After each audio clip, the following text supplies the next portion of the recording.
So first of all, just blessings to all of you for joining in. I mean, I want to shout out a bunch of folks real quick. First of all, Chris Lopez, Jason Quinones, the Nuyorican Poets Cafe, my brother Daniel Gallant, the executive director of the Nuyorican Poets Cafe, Sadea James, who's my teammate working with me on this behind the scenes. She and Chris are holding it down because there's a lot of people here. As I said, I actually thought there's going to be about 20, 30 people, and we actually had over 400 RSVPs for this first workshop, which is humbling and beautiful. I also want to give a shout out to a woman named Tanya Denise Fields, who's from the Bronx. She goes by Mama Tanya, and she's an amazing human being. And she's actually one of the people who put this in my head. If you've been following anything that I've written this year, I wrote an article in the New York Times that was accompanied by photographs by Kay Hickman. And it was about Mama Tanya, her family surviving the COVID-19. And she's incredible. She's an urban farmer. She's a feminist leader. She does a lot of work around empowering women and girls of color. Just an amazing human being. I'm not even sure if Tanya Fields is in here, but she had asked me a lot of questions, and other folks were asking me questions just about the writing process. And then obviously what we're going through in this country this year alone. You know, I can't speak for anyone else, but I've lost people. I know people who have been sick and who have survived. A lot of personal ups and downs. How many of y'all, just shake your heads if you know what I'm talking about. Just nod your heads. You know, and so I believe that self-expression is more important than ever, whether you're a dancer, a painter, a writer, whatever art form, cooking, you know, knitting, sewing, gardening, any of those kind of things. And so I'm glad that y'all are here. So because of the conversations with Tanya, I said, well, you know what? I would like to just offer some free workshops for folks who are writers. And be honest with me, folks, raise your hand or nod your head. How many of y'all have used terms like, I think I'm a writer, I'm an aspiring writer, I'm a new writer, I'm not sure if I'm a writer? No judgment. Also, no judgment, and this is a safe space. Can we agree to that? No judgment, safe space? All right. So I can't hear all of you. Actually, Chris, can we do this for 1 second? I know you're gonna think I'm crazy, Mr. Lopez. Can we unmute everyone for 1 second? Like unmute everybody. Can we do that? I put the feature on so everyone can unmute themselves. You all can unmute yourselves. All right. Now let's not all 100. I want to be a writer. I am a writer. I am a writer. We're going to unmute y'all back in a second. Trust me. What up? This is what 150 sounds like. A New York folks. It sounds like Times Square right now. Hold on a second. Hello. So a couple of things. First and foremost, safe space, no judgment. Some of us, like my brother Richard, who's a wonderful immigration lawyer, we deal with social justice and political issues every day. I want us to agree that this space is going to be about self-expression and writing. I'm sure there's been political, social justice stuff that will come up, obviously, race, gender, class, all of it, because there's so much stuff that we're dealing with, you know, but I'm also asking you all to please, let's respect each other. Let's practice love toward each other, kindness, even if we disagree with some approaches. Hey, Henny Kwan, I see you. Hey, Henny. Just, you know, I want this to be a space that's healthy for us. Can we agree to that, everyone? I can hear you all. Yes. Agreed. That's why I wanted to do this. And, you know, life is hard enough for us right now. And so let's let these 7 Tuesdays, I hope you all can come to as many of them as possible. They'll be the next 7 weeks. You know, I just wanted to come back and offer something, you know, and I hope that there's something that can be useful around the writing process. But I want to start with, you know, the first piece. I'm just going to ask y'all respectfully just to repeat after me, like no more, I think I'm a writer, I'm an aspiring writer, I'm a new writer, I sort of write, or you get down on yourself if you don't write every single day. I've written 14 books. I don't write every single day. I think about writing every single day. I'm going to also ask you all to consider taking notes. Someone asked me, you know, Kev, are you going to be giving us homework? Nah, because I don't want to grade homework. I don't have the space to do that. I don't have the space to read 157, that's where we're at now, people's works over the next 7 weeks. But what I can do is download everything that I've learned over 34 years of being a published writer and just share it with you all. Whatever is useful, I hope it benefits you all in some way. Is that cool? Yes. That's what I like to do. Appreciate you.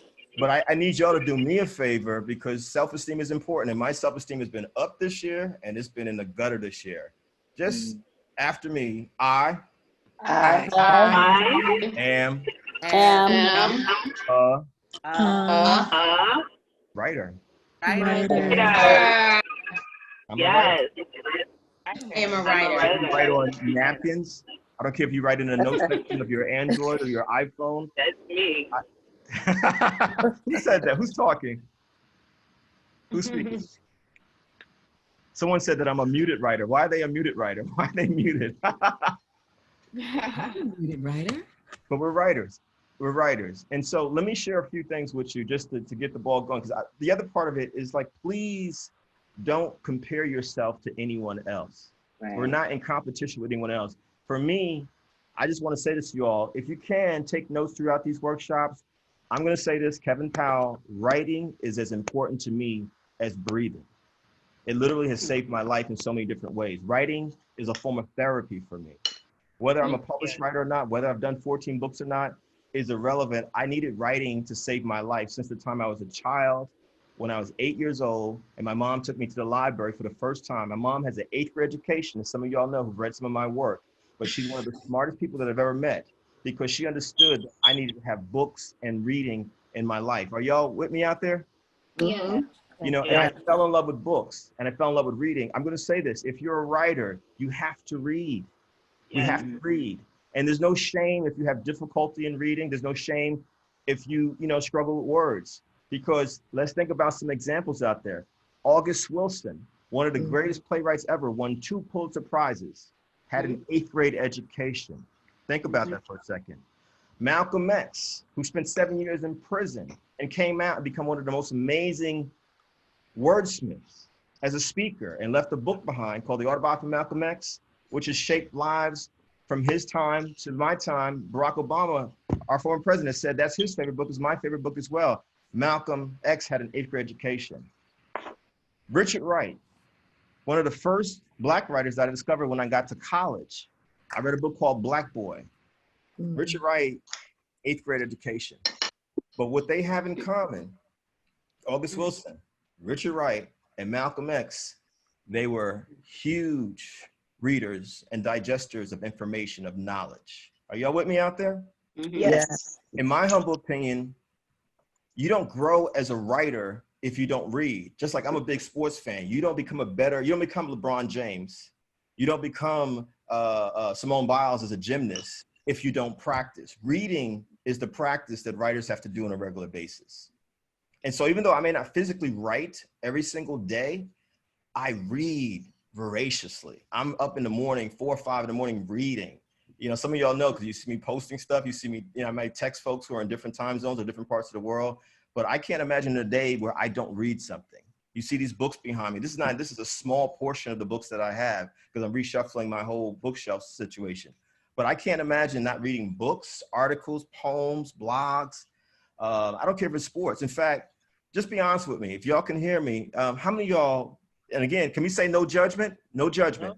No judgment. Can we say safe space? Safe space. Be honest about it. How many of y'all don't like to read?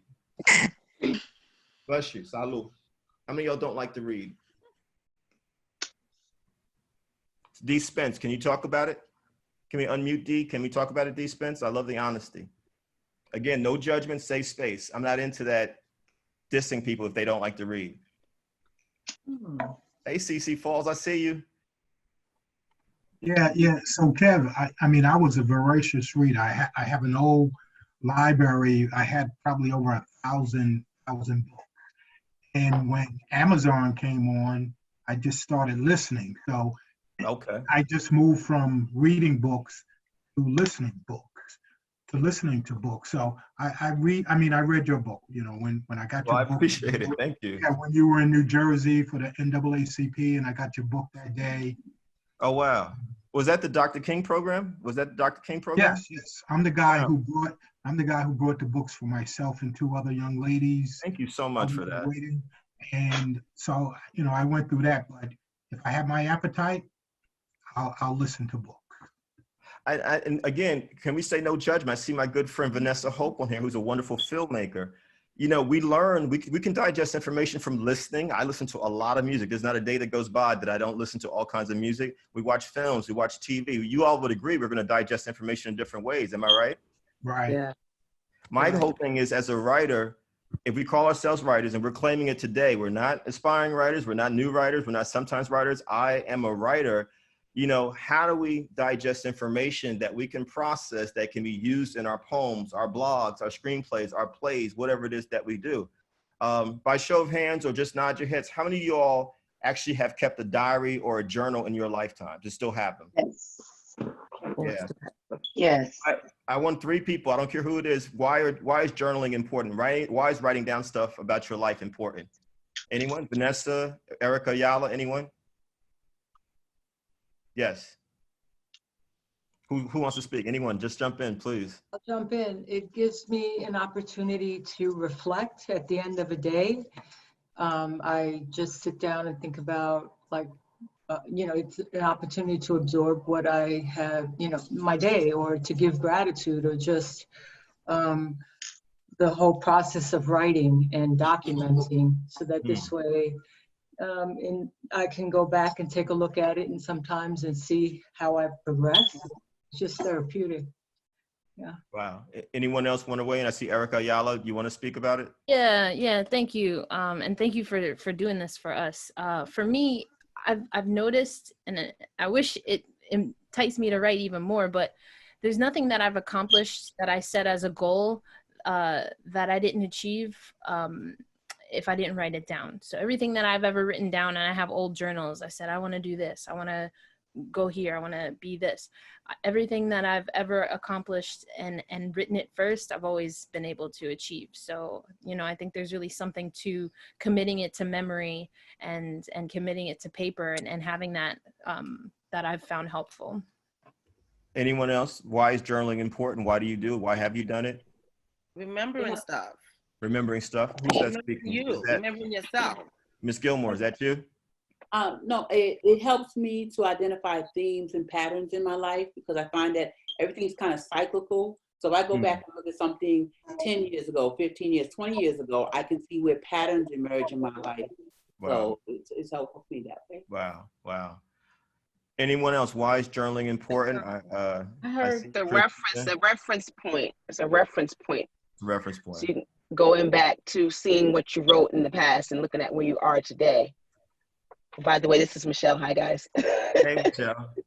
And please, definitely say your names, because there's actually 165 people here now, which is a pretty big workout. And I thank you all. Who else is speaking? Please jump in. Selena, I'm calling from DC. Hey.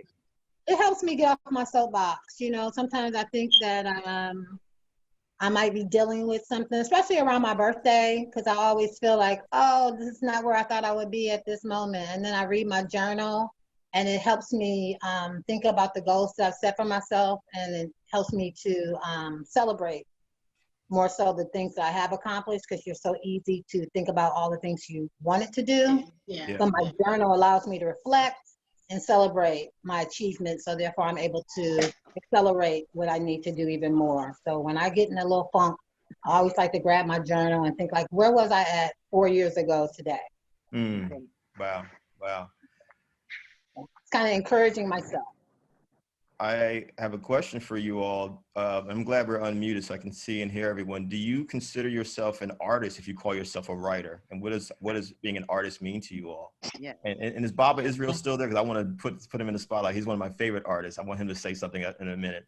But anyone consider themselves an artist if you call yourself a writer? Yes, of course. Absolutely. Why? Absolutely. Because it's an art. Art looks different for everyone. So sorry, this is Gladira. Art looks different for everyone, so it gives me the opportunity to create my own without it having to look like others or sound like others. Anyone else? Right. What is it to you? Kevin, can you hear me? Yes. Who's speaking? Where are you from? Tarika Fields. Hey, Brooklyn. Hi. Hey, Brooklyn. Yes. Yeah, I think that we have to consider ourselves artists, even though other people don't. I've said I was an artist to other people, and people said, no, you're a writer. And I'm like, duh. But I think that anytime you put something out into the world for people to judge, you know, you're being vulnerable and you're sharing a part of yourself and your experience with others in a way that'll make you healed and hopefully make them healed at the same time. I think that's art. So I think that's writers are artists. We're artists. I agree. Anyone at Bob Israel? Can you hear me, Bob? Are you out there? Yes, I'm right here. Thank you, Kevin. Yes, sir. You know, I think, you know, writing, as everyone's talked about, is a powerful way of reflection. But I think that but it's also a powerful way of transmitting and offering a transformational opportunity and insight. So I think for me, you know, as a writer, you know, you're doing your own journey, but then when you share that out to the world, whether it's through the oral tradition or through the written page, you're inviting other people into your process, and that allows for transformation. And that's what art is for me. It's really a process of transformation and growth. I completely agree. And I want to say that Baba Israel, please Google him as well. He's not only one of our great MCs, rappers, wordsmiths, poets, but I've also seen his theatrical work as plays. And so just, you know, we got some really dynamic people in this room. It's just humbling to see you all. Much love, Kevin. Appreciate you. No, I appreciate you as well. How are y'all feeling out there? Is everyone cool? Safe space, no judgment? Feeling good. Okay, so let me say a couple of things, and I'm going to jump back in because I want this whole thing to be interactive. I'm not into doing a whole bunch of talking and just, it's not about me, it's about us. I'm glad when someone said thank you for sharing it with us, I'm like, let's thank each other for sharing this together, because, you know, we need community. We need communities of people more than ever. And I'm just excited that 170 people are now in this room. My gosh. So a couple things. As I said, my mother took me to the library when I was 8 years old, and I fell in love with books. But I can tell y'all, because I've been to all 50 states in this country, all the major cities, small towns, all kinds of places, and overseas quite a bit. And a lot of people condemn people who don't read or don't like to read. What I always say is find something that you're actually interested in, and that's what you should read. You know, and for me, it was sports. People think that I dove into literature, that I was reading poetry or fiction as a child. No, I was actually reading sports, baseball, football, basketball. It didn't matter what the sport was. From 8 to 11, every time my mother took me to the library, those were the books that I was checking out. And that's why to this day, I'm a massive sports fan, and I love sports history as much as I love, you know, history in general. It was at 11 years old that I stumbled into the adult section of the library. I saw a book called For Whom the Bell Tolls by a writer named Hemingway. And, you know, me being a poor Black boy from the hood, Jersey City, New Jersey, shout out to Jersey, New Jerusalem, Jersey City. I asked the question, because I'm also an only child, so I was always in my own head. I was like, word, son, for whom does the bell toll? Because it ain't tolling for us. We ain't got no money. You know what I'm saying? That was my thought. And then also because I love movies. I remember seeing the title For Whom the Bell Tolls, an old movie starring Gary Cooper, one of the legendary Hollywood stars. And I was like, wait a minute. Why did the book steal the title from the movie, not knowing that you adopt books? Right, that's right. I read For Whom the Bell Tolls from cover to cover, as much of it as I could understand. Just follow me for a second, y'all. Now, I'm growing up in Jersey City, where folks were African-American, West Indian, Puerto Rican, Irish, Italian, Jewish, Filipino, all different backgrounds. And so I already had an interest in different kinds of cultures. I noticed in For Whom the Bell Tolls, most of the book was in English, but there were Spanish words as well. And I was like, wow, this is Spanish, like my Puerto Rican friends, my Boricua friends are speaking Spanish in my community. You know, so that intrigued me. And then there was a love story. And I'm like one of those people who's always been like the, you know, the Smokey Robinson love song type of cat. You feel what I'm saying, y'all? And I was intrigued by that. I'm like, then there was a war happening on top of that. And I was like, wow, this dude is juggling, you know, a war and a love story and this character trying to find himself. And so I went back to the library, and all of y'all on here are way too young to remember this, but there was something called encyclopedias back in the day, right? I remember. So I looked up Ernest Hemingway. And think about it, I'm 11, 12 years old, and I don't know what suicide is. I didn't realize at the time that he had committed suicide at the end of his life as a writer. We're going to talk about that through the course of these 7 weeks, also about health and wellness, emotionally, spiritually, because when you, and one of y'all said it so brilliantly earlier, when you open yourself up as an artist, as a writer, no matter what your art form is, you are vulnerable. You know, you are raw. You know what I'm saying? It's just, things are just coming out of you. And so I want to make sure we talk about that. But what I did get from Ernest Hemingway's encyclopedia entry, I was like, here's someone who's traveled around the world. I was like, I want to do that. Here's someone who's in Cuba fishing. He's in the bullfights over in Europe. I was like, I want to do that. I remember thinking to myself, as I read about all his adventures, if that's what a writer does, and I'm 11 years old, then I want to be a writer. And there was no one in my family who wrote. I realized all these years later, my mother, who's from South Carolina, any of y'all who come from oral history traditions, you know, as Baba Israel talked about so eloquently a moment ago, we actually have storytellers in our families. Can I hear y'all out there? Am I right? Yes. There's someone who tells stories in your families. I've met Jewish folks, Irish folks, African-American folks, West Indian folks. It doesn't matter the background, Dominican folks. There's someone who tells stories. Am I right, y'all? Yeah. Well, guess what? That's the first writer you ever met. Yeah.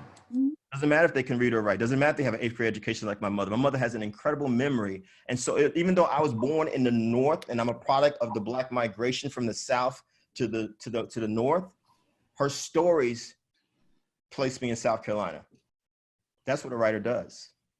Or those stories put you in Italy. Or those stories put you, you know, somewhere else in the world, wherever your people may have come from. You know what I'm saying? And so that was my introduction. Now, I got to high school and I fell in love with Shakespeare. I mean, and Hamlet, I thought I was Hamlet for real. I was like the Black Hamlet, you know what I'm saying? Like, to be or not to be, you know, I was like, whether it's noble in the mind, I'm running through the hallways talking about Shakespeare. And it's funny because years later, I would interview, as you all know, Tupac Shakur many times for Vibe. And who did Tupac love in high school at the Performing Arts High School? Shakespeare. I loved Edgar Allan Poe because I just thought he was crazy. And little did I know, those stories I read about Edgar Allan Poe growing up, we're living in an Edgar Allan Poe short story in 2020, y'all, like for real. Right. It's like bananas up in this piece, you know what I'm saying? But I just fell in, I remember S.E. Hinton's Outsiders, all of that. So I didn't know that she was a woman. They didn't tell us that she was a woman writer, but in the fact that she had to initial her name because of the sexism against women writers, not thinking that certain people would buy your books because you were a woman writer. Y'all know what I'm talking about. Yes. You know? And so that was my introduction. And when I got to college is when I discovered Black writers. Again, I'm going to say it. I don't care if you're African-American, West Indian, Puerto Rican, Dominican, anywhere from Latin America, you know, Irish, Italian, Jewish, a woman, straight, queer, transgender, you know, no gender identity, able-bodied, disabled, whatever your identity or identities are, we also need to read things and see things where we are in the stories. Oh, yeah. Would you all agree?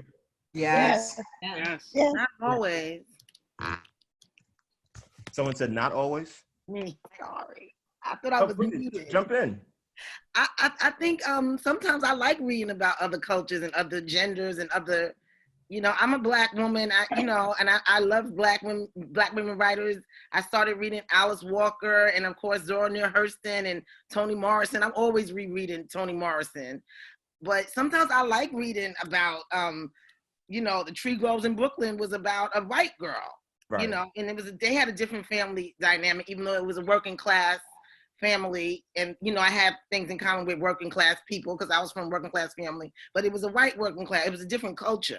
That's so right. I just like, I enjoy reading other cultures, but I definitely agree with what you're saying, Kevin, about reading about yourself in books, definitely. My point is, and I agree with you 1,000%. Say your name again and where are you from? Karika Fields from Brooklyn. Was that Karika that just spoke? Yeah. Yes. Okay, no, Karika, I agree with you 1,000%. All I'm saying is, in the best possible worlds, if we could go back, imagine if our educations, whether we went to public schools or private schools, was actually inclusive of all the diversity that I see on the screen right now with these 174 people in this workshop, where no matter what your identities are, equally. I mean, how do I go to school? How can I be how was I an A student K through 12?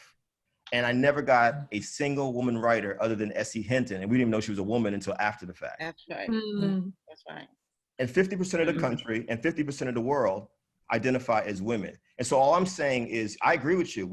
I love Shakespeare to this day. I love Edgar Allan Poe to this day. I love Emily Dickinson to this day. But I also think it's important that we see ourselves, no matter who we are, in some of these stories. That's all I'm saying. So there's actually balance. Does that make sense, you all? Yeah. Can I say something? Yes, please. And who's that? Is that Karika again? This is Kana, Karika's oldest sister. Oh, wow. We got a family thing happening. All right. Hey, sis. I guess I'm going back to, just to go back to writing and to reading. All this time, I really don't like writing. Okay. But you mentioned something. I have three things to say, and I don't know if I have that much time, but you mentioned Ernest Hemingway. Yep. And I took a college course, and I had to take this course because my writing was not up to college level. So I had to take this course to write. And I took this course, and I had to read Ernest Hemingway. I think I picked the name because I just kind of like that name, Ernest Hemingway. Anyway. It flows. Yeah. So I took the class, and while I'm sitting there reading this book, like I'm at a white institution, but for me, most white people were invisible. I couldn't even see them.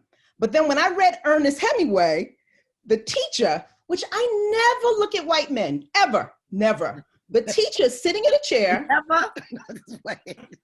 Never. Invisible. And I'm reading Ernest Hemingway, and he became clear to me because I'm sitting there looking at a white man, nothing like Hemingway, but then all of a sudden when he described a character's eyes, a woman's eyes, I was able to look at his eyes and, oh my God, his eyes are blue. You know what I mean? It was that. And then another thing you said about why do we write? We need to write. Right. I need to write down, and I do write. I journal all the time. You would think I'm a crazy woman because if you see, like, I have journals from years back. It's like, ugh. You could just like. I think that's good. But I journal, Yep. and but one thing I do that I journal is it's kind of like a prayer for me, because I tend to write down verses that I like or Bible verses that I like. I write them down. So writing is like a prayer for me in a sense. When I feel like I want to be at peace, I write. And then when you talked about having a book, this is the third story, the third thing. When you talked about read about yourself, when you read about yourself, when I read the Bible, I'm the king. I'm married to a king. I'm the queen.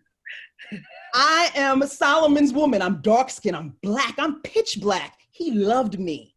I'm beloved in that book. So I read about myself, and there's something strong about that. It's like I'm like connected to God in the universe, and that's why I write. Wow. I just, Who's speaking and where are you at? Zainab Folk. Hey. Sorry, I just wanted to say because Hey, Leslie. Hey, it's just the mommy in me and the little teacher in me that I'm just saying that my first storyteller, the reason why I write is my Boricua grandmother that they didn't let learn how to read. They told her she was of the house. She was too dark why bother educating you dark? No one's gonna marry you. And her granddaughter is I've been published twice, so F them. There's a reason why they don't want us to read, and there's a reason why they don't want us to vote. And those are two things that were all denied. And you can see that all across the board, education and reading. Wow. So there's a reason why they jail artists. So the reason why y'all don't, and whoever said they don't like reading, is probably because you've been traumatized by all them terrible books they made us read in school. And they were none of our books. That's it. You're a reader, and then I hate to journal. So anybody who has, and I'm a writer, and I know it. When I journal, I write better. But so anybody who said you have book, you a writer. You're more writer than I am. You said you had all these journals. You were writer. We gotta own that. We gotta take what they took from us. We are the culture. We are the civilization of art. Look at all the artifacts. It's ours. Take it back. Preach. And Leslie, thank you. That was powerful what you said. And again, none of us are in competition with each other. I don't think there's degrees of writers. We started off, and folks who just joined us, we're at 175 people now in this workshop. We're claiming it. I am a writer. We're not new writers. We're not aspiring writers. It doesn't matter if you've been published or not. It doesn't matter if you've been paid or not. If writing is as important to you as prayer, as was said, for me, as important as breathing, is something that you think about, you're a writer. You're a writer. You just have to claim it. And part of this, the reason why we set up these 7 workshops the way they are, I wanted to start the conversation first and foremost, well, what is a writer? Y'all are actually answering the question, because I believe that real education and real workshops often have to be, interactive, because we actually teach each other from our respective experiences. Does that make sense to you all? Yes. Yeah. Yes. And so, go ahead. Who wants to speak? This is sorry. I wanted to go back to your part that you said. Someone talked about books. Say your name and where you're at. Oh, I'm Zainab Folk, even though it says Koran, I'm Zainab Folk. And I'm Which from state are you, what country or state Auburn, are you in? Washington. Okay, Washington State, great. Yes, but I'm from Portland, Oregon, and I was raised in Oregon. Okay. And when she mentioned about books reflecting us, brought up a lot of childhood memories in which you talked about going to the library. And I remember, no judgment here, I remember one of the books that I actually did read in school from cover, to end, because I rarely do not finish a book. It was Catcher in the Rye. Wow. And I was astonished, first of all, based on other things I've learned about the book later on in life, but it actually captured what I thought as a kid, for a white male, I know he was older, but, just knowing that there are people who write like that, and that made me feel connected some way. But I often, in Oregon, looked for books that reflected me or reflected needed to help me, guide me through what I was going through or whatever. And I remember Maya Angelou became that person. Wow. And not her books about her younger years, it was really her books about her adult years. I never really read the her first book until I was much older, which was good because it would have been more painful for me at the time that I, trying to seek out, guidance.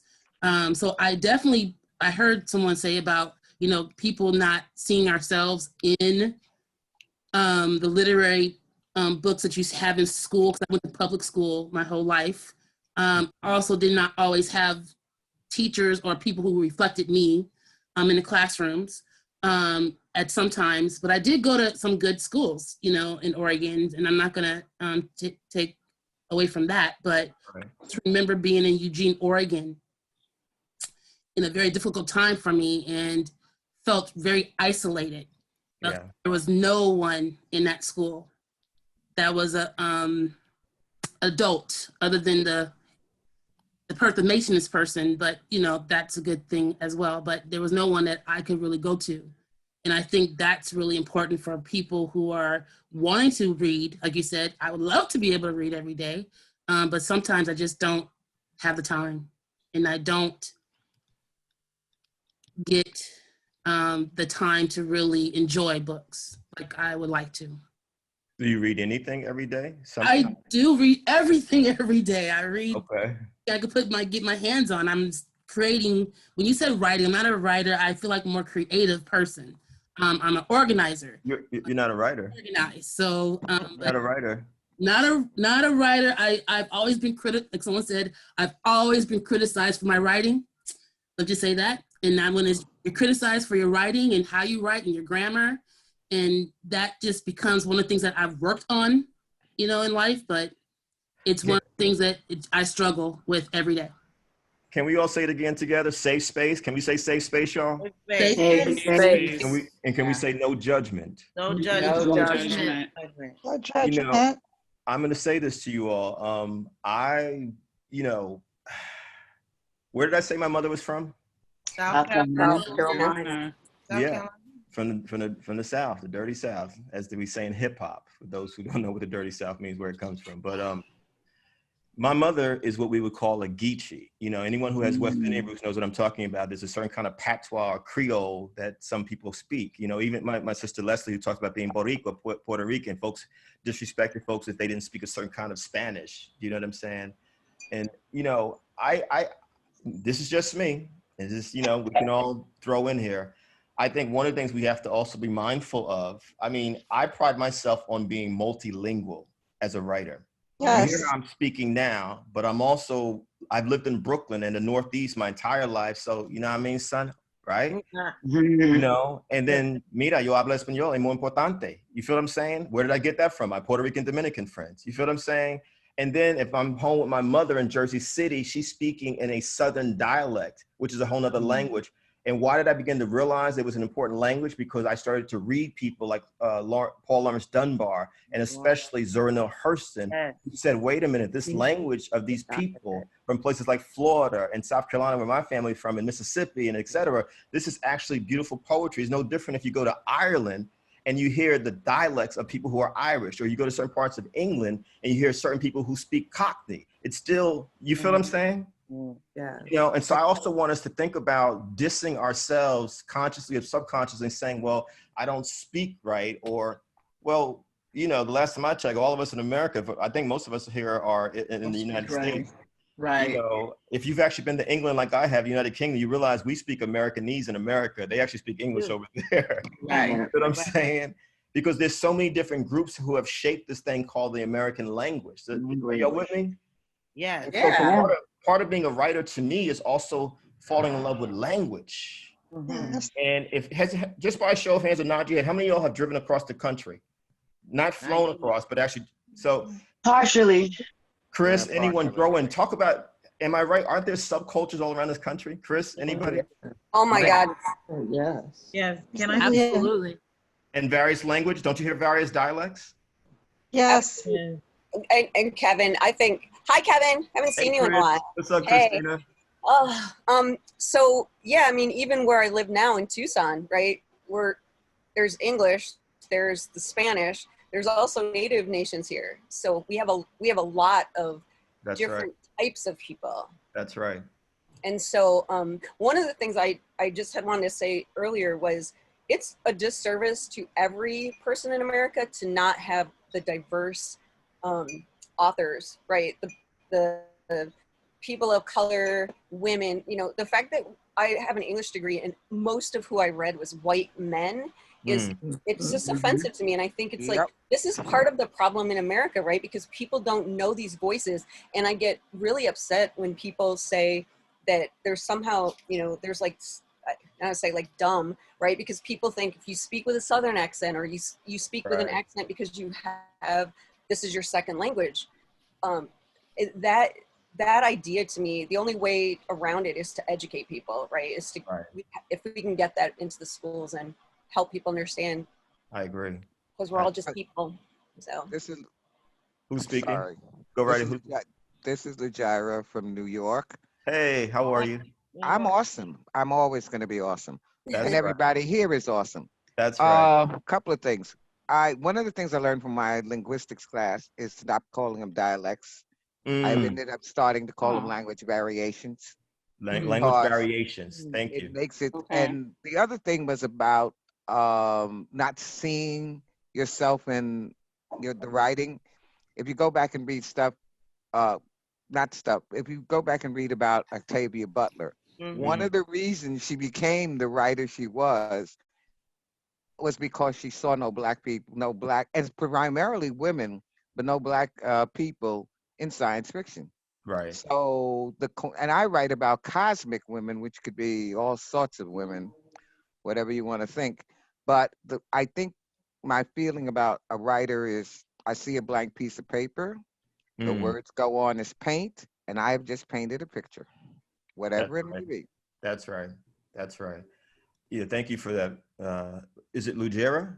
Lujira. Pardon me, Lujira. Lujira, pardon me. Thank you. Hey, peace, everybody. This is Wanda. And hey, Wanda. Hey, hi. Where are you? I'm in Los Angeles. California. Prayers for California. Shout out to the West Coast. Oh, I'm telling you. Yeah. Thank you. I'm in North Hollywood. So check this out. I'm from Brooklyn. I was born in Brooklyn. Yeah. Hey, Reared in Queens. My very first movie was a silent movie on my own. My mom used to let me walk to the library by myself. I think I was like 6 or 7, was The Red Balloon. And the Red Balloon is silent. And there's this one little bit of, how you say, subtitle where the balloon says something. That was my kick since I was a little girl. I knew I was going to be in Paris. I've been there many, many times. I then knew, just say moving along, because I had books and I had albums. It was different time for us. I had On Top of Spaghetti, and the album cover was red. And then there was something else, and the album was yellow, and all of these visuals and words, because in the day you read the words as you went along with singing on top of, if y'all you may not even be young enough to know what On Top of Spaghetti was. Like the length of love. Read along just to get your words down. And I think all of these things molded me. My mother has Alzheimer's, but it was really on her. My mother was somebody who just pushed me and said, you go on and you do this, you can do everything. And here's this book, and yeah, you know how to sew, or, you know, just moving along, moving forward. Right. Before I read I Know Why the Cage Bird Sings, and then Katie Thomas, Down These Mean Streets. That's one of my favorite books. Down These Mean Streets is incredible. Yeah. But to read them together, I mean, I just knew the girl and the world was different for me. These were words that danced off the page, and I knew it was about me. I knew it was about that life. I knew there was something for me as far as writing goes. So, and just really coming forward. I do write. I have scripts under my belt. Right now, I am reading The Sun Also Rises. Yes, yes. And picture that again about Paris. I didn't know he was writing nothing about Paris. Boom, it hit you right away as soon as you get into that book. But it really gives you some little background without him telling you nothing about him.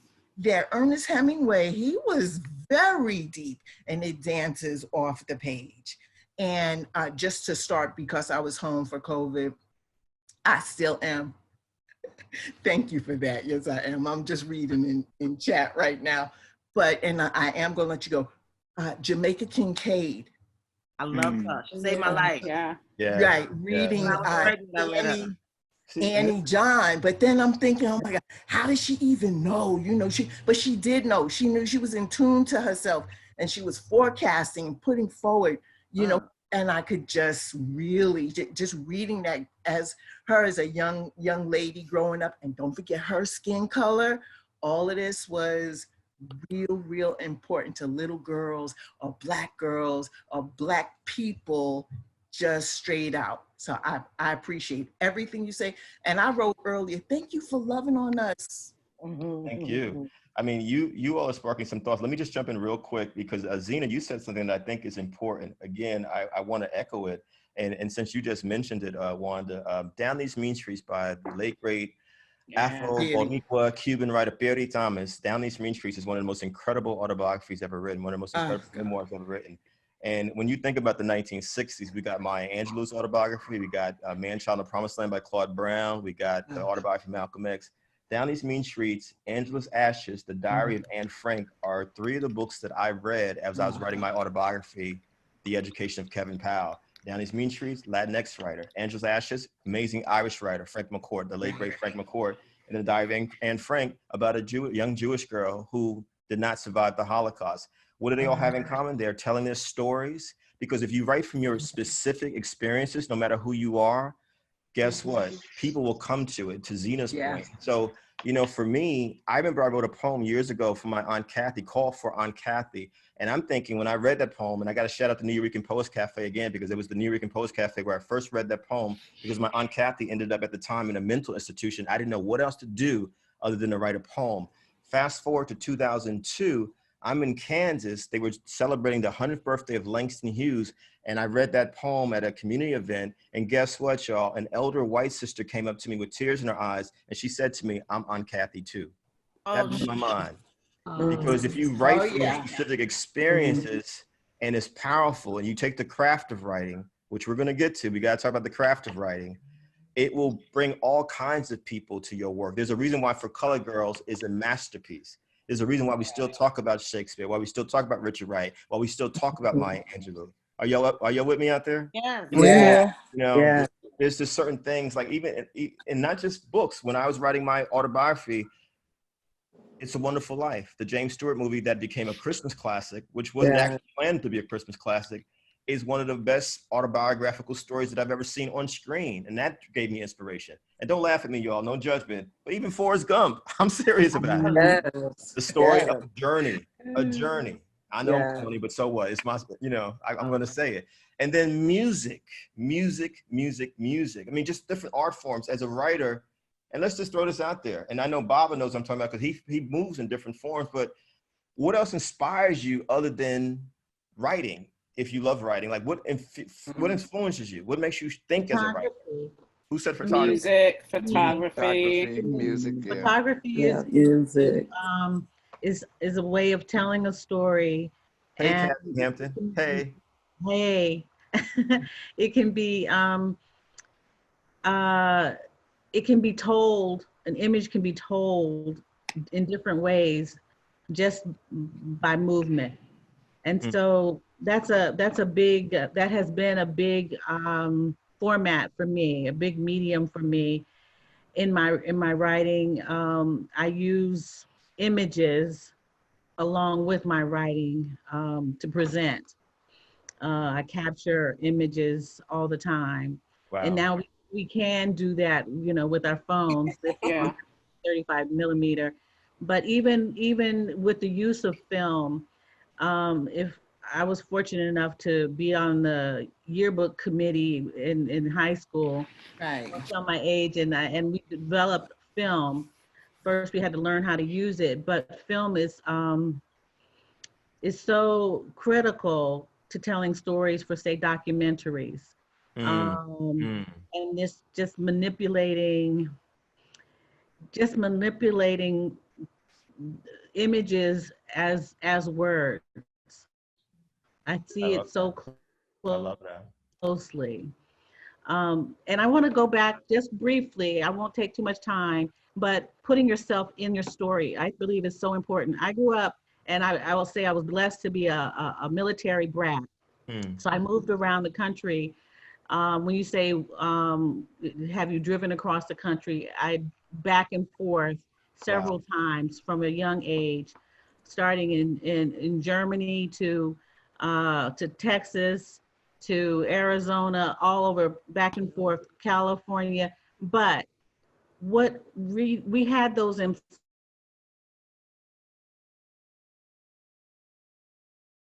I don't know if you know about those. So my mother's an educator, so she bought those, and they bought the encyclopedias. And I saw myself in Little Women. I put myself in Little Women. There was no Black girl there, but I didn't know that. I was there. I was there. I was running around in Sounder. I don't know if you remember the book Sounder or the film. Yes. The film. I cried and mourned that dog. Yeah. And Cicely Tyson was my auntie. Movie. Malcolm X. I was in the barber shop when he got his scalp burned with a perm and knew exactly how it felt when they described the fire burning the scalp. So, you know, when I read, I put myself there because that was what I had. Yeah. In my long history of moving across the country was books. Even the red balloon, I was with that balloon walking down the street and was flying as high as that balloon was. So I have always been that person who decided I was going anywhere with words, with books, and with film, with pictures. What does writing mean to you, real quick, before we go to anyone else? What does writing mean to you? To me? Yes. Why is it important to you? Given everything you just said. Because it's been there when no one else was there. Wow. It's been in me when there was no one else. Yes. It's creation. It's a creation. And the closest thing to creation is God. God within me. That's Chris, why it's important. Sorry, Kathy. Chris or Sadea, can we unmute Regina D and anyone else who's still muted who wants to speak? I mean, Jerome, I just wanted to say, yes, please. What writing means to me is education, because I feel like just from a perspective of an older Black man, I have the ability through my words to be able to educate. And one of the things that I get from people when they do read something I've written is, I have never thought of it in that way.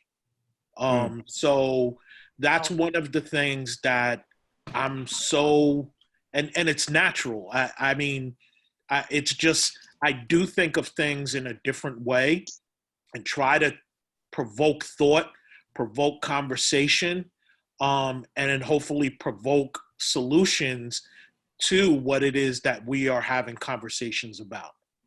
Wow. Who else wanted to speak? I just wanted to say really quickly, hello everyone. My name is Zenzele. So reading for me was the first thing that I ever fell in love with as a girl.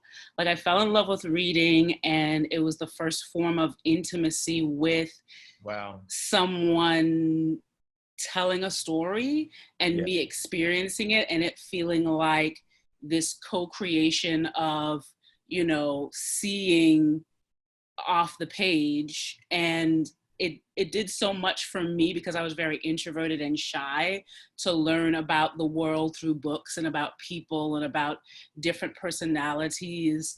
That's literally how I kind of learned how to be social, was through reading.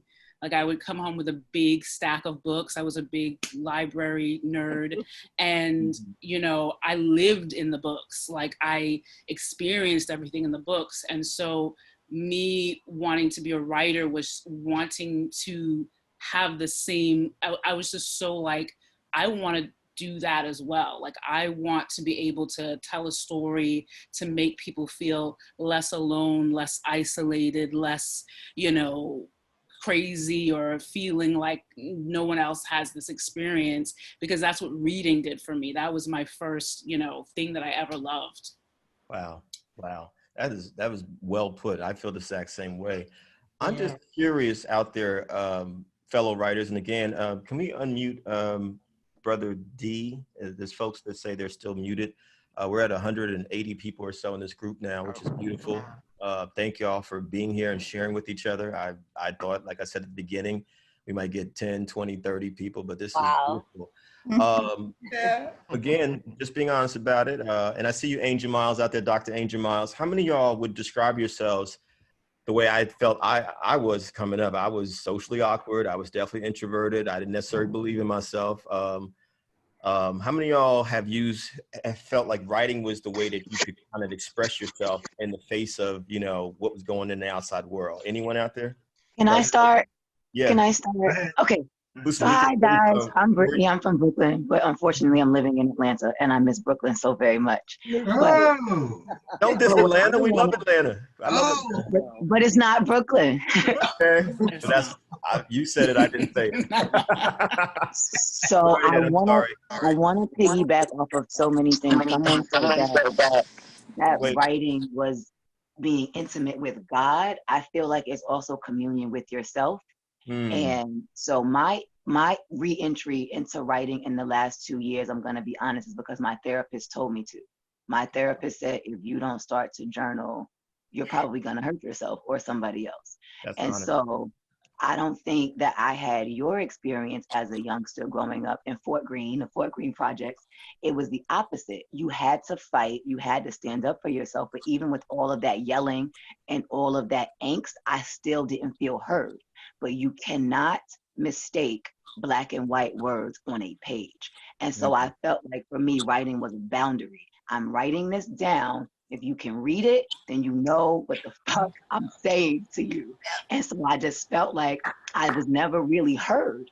Even with all the hollering and the screaming and all of the yelling that Black people do, I felt like no one heard me. But you cannot mistake what I'm saying if I'm writing it on this page. I feel that. I feel that. Powerful, yes. I have always thought that I see you, Zach. I see you. That writing is power. I mean, that to me, that's why I write, is because it gives you a voice when you're voiceless. Yes. Yeah, like just coming out of, as Kevin knows, this is how we met, but coming out of a domestic violence situation and losing my voice and not writing for 15 years. Coming back to that was, it was like my soul just split open and suddenly the world made sense again. It made sense. And I worked and got my power back. And I feel like that's what, for me, that's what it did. Just give me power. Writing gives me my Express myself to be who I am, to connect with people, everything. But it starts in my writing. Do I see you? I see so many. Zach, Michelle, Kimberly. Can we go there? Zach, Michelle, Kimberly, Michelle Jones, Kimberly Jenkins. Yep. Go ahead, brother Zach. Good to see you. Good to see you too, Kevin. I'm Zach Draves. I'm coming to you from Aurora, Illinois, which is right outside. Midwest. Definitely. So for me, my writing has always been an evolutionary process from the time when I was little to where I'm at now. I mean, right now I write for, I write in a variety of capacities, but I write for a sports website. I write for a website called Nuts and Bolts Sports, where I talk about the intersection. Yeah. I talk about the intersections of sport and social justice, which is like my justice and achieving a greater good. And please mute your phone if you're not talking right now. Please mute. Please mute if you're not talking right now. Whoever that is. Thank you. Go ahead, Zach. I'm sorry. It's all good. Like what Kevin said earlier about Ernest Hemingway, it was through sport that I was able to learn about Ernest Hemingway, because in the book, The Old Man and the Sea, there's Joe DiMaggio, and through Joe DiMaggio is how I was able to learn who Ernest Hemingway was. And so, and when I say that writing was sort of like an evolutionary process for me, it was, it's evolved in so many ways, from just like short stories, imaginary tales, to more literal essays that are more of a reflection of like my ideals, my vision, my politics, and how I see the world in so many ways. And it's also very cathartic for me. And the same is true with reading, because I've always had difficulty reading ever since I was a child. But one of the ways that I found very effective for me in terms of being able to comprehend and retain information of what I'm reading is to be in a space where I'm by myself and I can read out loud to myself. So that way that I'm fully comprehending what I'm reading. And I got that from my mother, because when I was a little boy, whenever I had difficulty reading certain texts, my mother would sit down with me and she would read it to me. And because of that, I was able to retain information a lot better. And as a result, to this day, I'm in a space all by myself. When I'm reading a book or reading a magazine or what have you, I read it out loud to myself so that I can retain the information, so that I can fully comprehend it, and so I don't forget. Because sometimes when you're kind of reading in silence, it can get I can get easily lost or sidetracked. But when I'm reading out loud, I'm focused. Same is true with my writing. Whenever I read something and I can be able to retain it and comprehend it, I can translate that into text. I can translate that into an article. I can translate that into an essay. And I find that to be very, very helpful in so many ways. Thank you, Zach. And Michelle and Kimberly, you two are up next. I just want to say really quickly, this is beautiful, because again, this is what I feel real workshops and real education should look like, where we actually teach each other. Would y'all agree? Yes. Y'all are dropping jewels. Go right ahead, Michelle, then Kimberly's next. I'm super inspired. You guys are dope. So writing. Where are you from? Where are you from? For me has been healing, Where are you at, Michelle? Where are you at? I'm in Mount Holly, but I'm from Queens, New York. Okay. Hey, Queens. Mount Holly, New Jersey? Yeah, I'm South Jersey. How did I get up here? Don't ask me. I don't know. But hey, I was born in Jersey. Don't diss Jersey like that. No, I love Jersey. Don't get me wrong. She's cleaning it up now. She's cleaning it up. No. Right ahead. I'm just messing with you. My kids went to Dickinson in Jersey City. My kids went wow. I went to school there. Okay. Yeah, so writing has been healing for me. I feel like without it, I probably wouldn't be here today. Me too. In my darkest moments, that is what I have to go to get out of it. Because when there's nobody to talk to, that pen and paper is always there. You could write, you could talk to the paper all day long. It's not going to talk back. It's not going to tell you, shut up, I don't want to hear it. You could just write and write and write and write. And it's brought me out of so many dark spaces. Even now today, like this past year, from last year till now, if I wasn't writing, I'm telling you guys right now, I wouldn't be here. The times when I wanted to just check out and not, even just deal and cope with life, writing has been my go-to. So I'm getting emotional just even saying that, because it has been my saving grace. And that's what it means to me. It's been healing for me. It's healing. Thank you. Can we Well, again I'm say, glad you're still here. Thank you. me too. That's I a am powerful- too. I'm not going nowhere. I'm not going. Can we again say safe space and no judgment? I mean, I cannot lie to you. I mean, what you just said so powerfully, Michelle Jones. I mean, writing has helped me with my mental health because I have battled depression most of my life. There's certainly been thoughts of suicide. That's why I go to therapy, been going to therapy for years. And I can't imagine not having writing. And who cares about being published? It's like just having a journal, something to write on. Yes. You know what I mean? Because writing is a healing piece. And, you know, someone said it, I think it was Karika's sister who said it, it's a prayer. I would also add to you all that I think that writing is a form of self-love. It's a form of self-love. Oh, yeah. I mean, when Christina was sharing her story about being in a domestic violence situation for 15 years and her voice being silenced and then finding her voice again and realizing how brilliant and powerful she is, that's like finding self-love all over again. Yes. Kimberly Jenkins, please. Wow, this is amazing. I don't even know where to start. First, thank you so much for doing this. Where are you at? What state are you in? I'm in Oxford, Ohio. Ohio, Midwest again. All right. Yeah, I'm in the throes of a PhD program, so I am like in all kinds of isolation. And What school? What school? Miami University. Of Ohio. Yeah, Okay. yeah, it's a quadruple PWI. Anyway, so this is healing for me. And then going through the writing process in a space like that is a form of soul and intellectual torture. And so I entered excited about writing. I've always written. And I am in the throngs of forgetting that I know how to write, you know, because people get in your head. And I love all the things that everyone's saying about writing being part of your mental health, because I had to go back to remembering that. But there was something, so many of you said so many things, but there was something that Sister Leslie Portela was talking about, how they didn't want us to read. And I am toying with this whole process of not just reading, but I don't know if a whole lot of people know that in antebellum America, there were the anti-literacy laws. Yes, they didn't want us to read.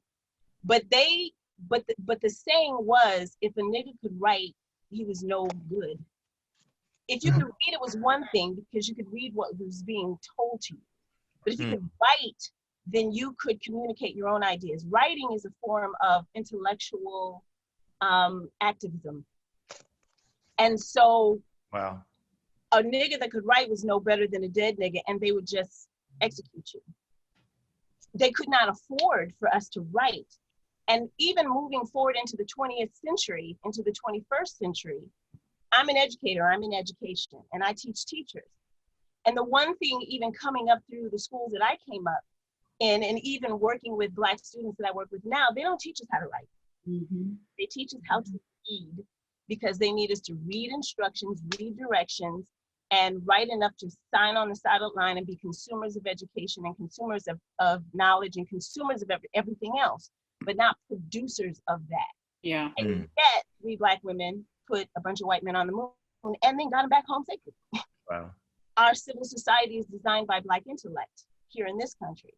So, you know, then you get into the whole aspect of the achievement gap. So writing for me is a form of not just activism, but writing for me is a form of defining yourself. Frederick Douglass said, the act of writing for the Negro is the act of creating a public self, a public persona. Because once you are writing, you've written who you are, it's posterity, right? And so all of this is an exercise of demanding to be seen, demanding to be heard, yes, and demanding to be paid attention to. So there's marching, there's protesting, there is boycotting, there's all these other forms of protest, but writing is also an act of activism, and it is also an act of protest. Because who is it, or I can't think of the scholar, the Asian scholar that says, you know, you can't fight with the text. But then I love how Michelle says you can yell at the text.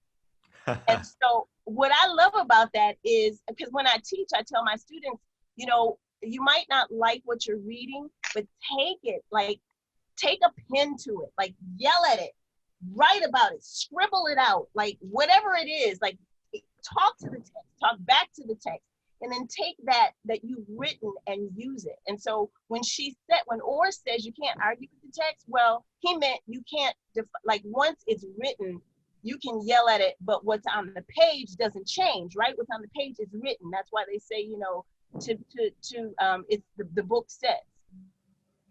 But then to be able to communicate with the text and have your own ideas about the text is another form of writing.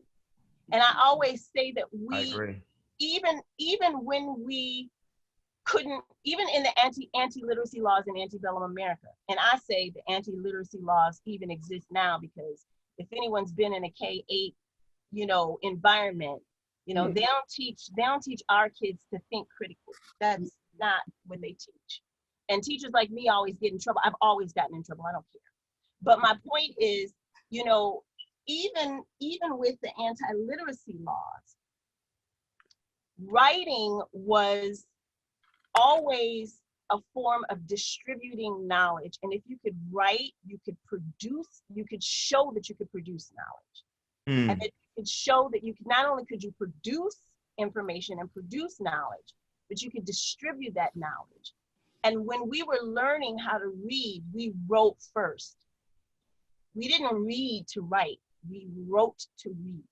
You learned we wrote to read. You learned your letters. You learned the letters. You wrote those letters in the dirt. You erased them so nobody could see it, but you wrote out the A, you wrote out the B, you wrote out your words, and then you read. And so I think it's backwards. I think we write to read. We are producers of knowledge, and people of color, I can speak as a historically diasporic Black woman who has ancestors that survived the Middle Passage, Black American. And then even those who are of color that came through that, those who came through the Caribbean, those who came here as immigrants and had the privilege to choose to come here, even still, you write who you are, you write your lineage, and you write your heritage. The Navajo or the Cherokee, they developed a written language in a matter of 6 years, you know, just to make sure that that colonialism didn't like annihilate them, because they were oral history. Right. And they created a written language like this so that they can make sure that who they said they were is there for posterity. So when I'm listening to all of your stories, I need you to understand, like, this is so powerful for me, because I literally feel like I'm under a rock and between a hard place at the same time, right? Kimberly, let me do this. This is powerful. I'm sorry. That was powerful. That was powerful what you just said. And again, I hope, you know, folks who just joined us, we understand and agree that this is a safe space, a non-judgmental space. This is going to be a space filled with kindness and love. We're going to share, you know, whoever we are. I think I'm figuring this out as we go along. So we have hands up. I'm seeing it now. And we got a lot of folks commenting some great stuff. I hope that some of y'all are taking notes in some form or fashion. I wanted this first session just to be kind of a freestyle, improvisational, like jazz. We just, wherever it goes, it goes. And honestly, probably all 7 sessions will be like that, even though we have a topic for each one. But let me do this. I'm going to ask Fareed, are you still there? Fareed and Angel. Yeah, I'm still here. Then how do you pronounce your name, Miss Washington? Is Lakeisha Washington? Yes. Okay, Lakeisha Washington. Michelle, I see you. St. Burton, I see you. Can we go in that order? Fareed, Angel, Lakeisha, Michelle. And we got about 45 minutes. And so if we can kind of, you know, get to the meat of what we want to say. Please. Sure. I appreciate your move towards salience, Kevin, and your moderating work is amazing. I'm just watching a master at work on the Zoom, you know, just going back and forth, synthesizing. It's really something to watch. So I'm learning something already there. But I wanted to just. All praise be to God. Thank you. Oh no, it's something. I'm taking notes on how you're doing this. I'm looking at them go. And I just wanted to say, Kevin, to Kimberly's point, just a brief note. She's talked about the throes of PhD and intellectual torture and the kind of disillusionment of writing that comes with bringing your writing into an academic space. I write about movies on an academic level, and through graduate school, all my professors would say, Fareed, you're not an academic. What are you doing? Because I write like, if I'm writing about a superhero movie, I write like a superhero movie. I'm like, and then Batman swoops in. And then they're like, what's wrong with you? Stop saying, you're not Batman, Fareed. And, Kimberly, you should have seen it, because for 5-8 years, they were like, just stop doing that. And I was like, I just want to talk about Batman. I've read all the theory you've read, and I just want to tell you about Batman with the interesting thing I've come up with. And then finally, they were told, they told me several times, you got to leave this place. You go write in a blog somewhere. And I'm like, I want to teach people about movies. That's what I want to do. And so finally, I just kept persevering. And then at some point, I sent my book out. I was like, here it is. My professors, signed my dissertation drafts just to get me out of the school. And then I said, like, listen, guys, here it is. And my book starts with basically a 25-page chapter where I just say, hi, this is Fareed. Here's why I love Batman. And then it's I do my thing. And I just got word back from the reviewers from this press. And they said, yeah, it's fine. All the stuff about movies is fine. But all this time where he's just talking about Fareed, that's important. That's a voice. That's what we need. And so all of a sudden, after 8 years of being told, get your voice out of there, scrub your voice out, don't talk about a Batman movie like you're Batman. What was that about? All of a sudden it was really validating reading those reports. They had, critiques to say, everybody. It wasn't like they were just high-fiving me and giving me a contract, but they said, what Fareed brings to the table is a voice of someone with a perspective. And I'm from someone who's disabled, an Arab American who loves Batman and is conflicted about that.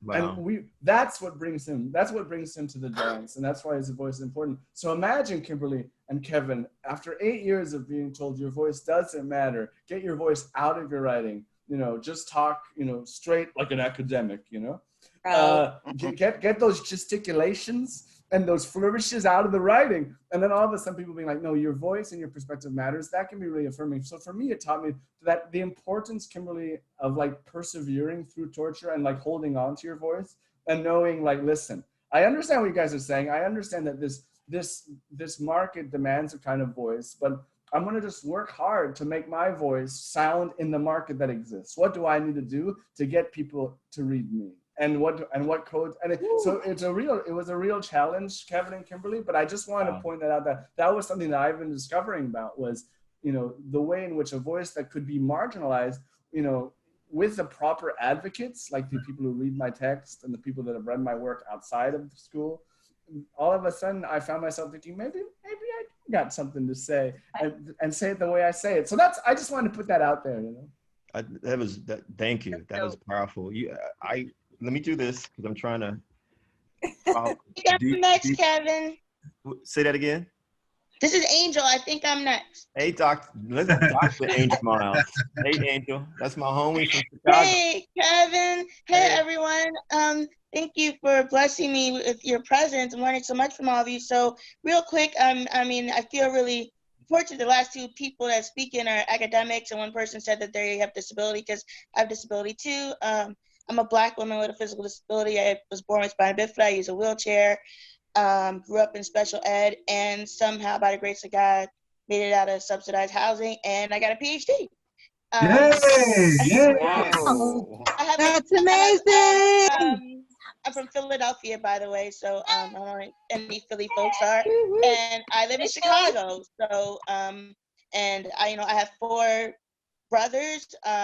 They're all able-bodied. I'm the only person in my family that has a college degree, never mind a doctorate, and so all that is a blessing. But yes. I have to say something that I have not heard because you guys are having this writing party, and maybe I missed it because I was a little late. But I gotta tell you, I hate writing. Y'all are like, oh, writing is great, and I'm just like, look, let me tell you.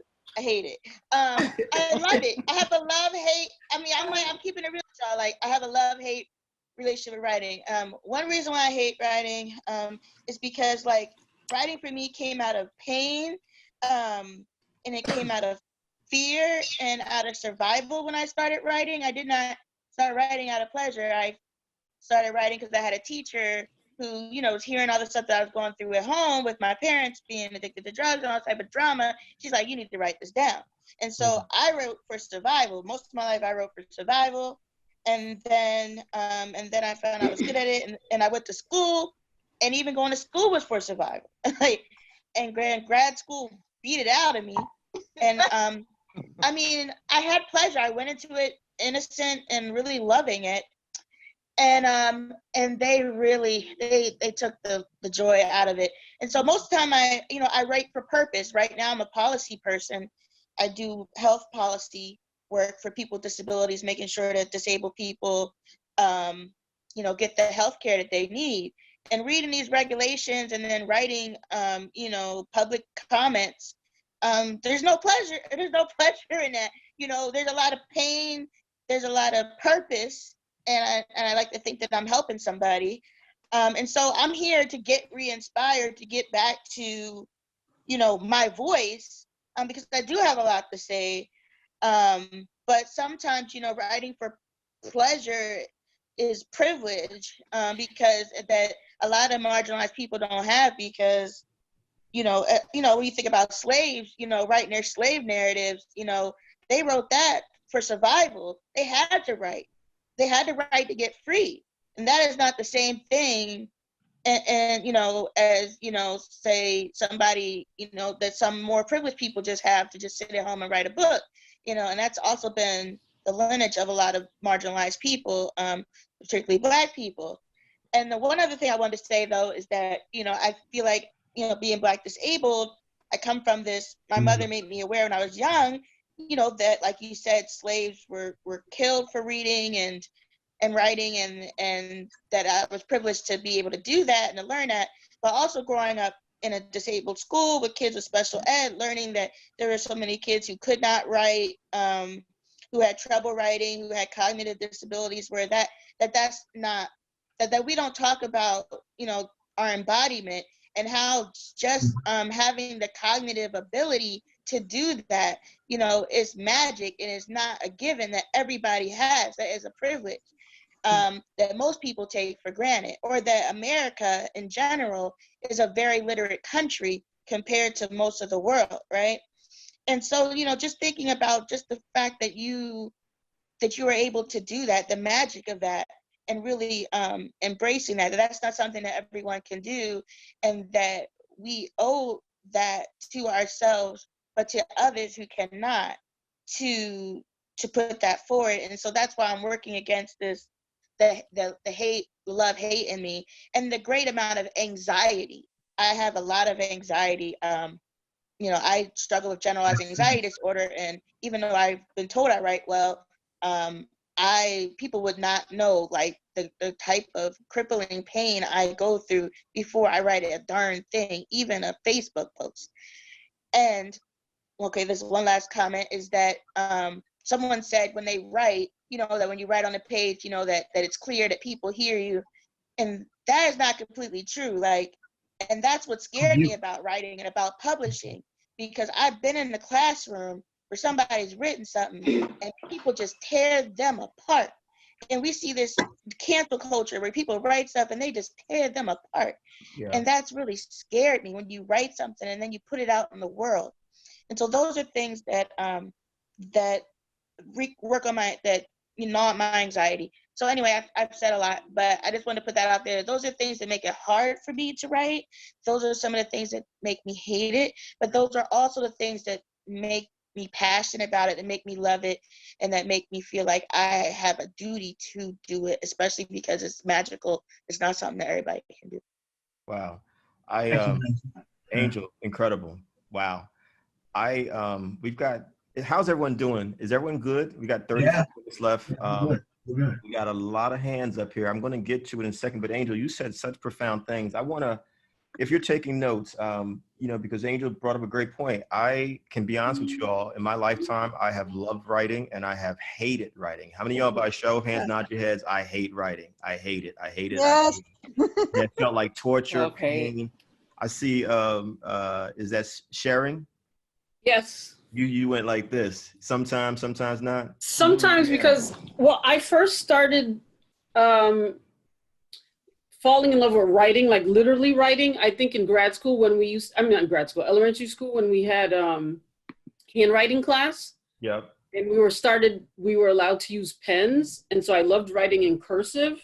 So I loved writing in cursive and writing. And then one of my earliest memories of, and one of the few memories I have of my mother, because I lost her when I was a child, is she used to buy me a lot of books. And the first book she bought was like a whole set of like all the Dr. Seuss books. I had those. And so even without being told to do so, I used to like do book reports. Yeah. And just so I could write and things like that. And as I got older, and then I did go to grad school, ironically, for writing. So I have an MFA in writing. But sometimes it's hard to just get things out and it's cathartic. I tend to write personal essays.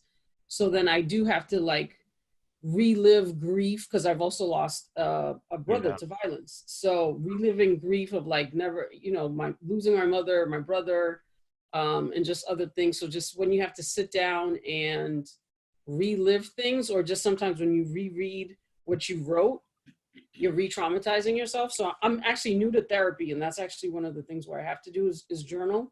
So I'm doing that again. And then, but sometimes the thing is, I try to write fiction and it's hard to come out. I find I steal a lot from my real life when I try to write fiction.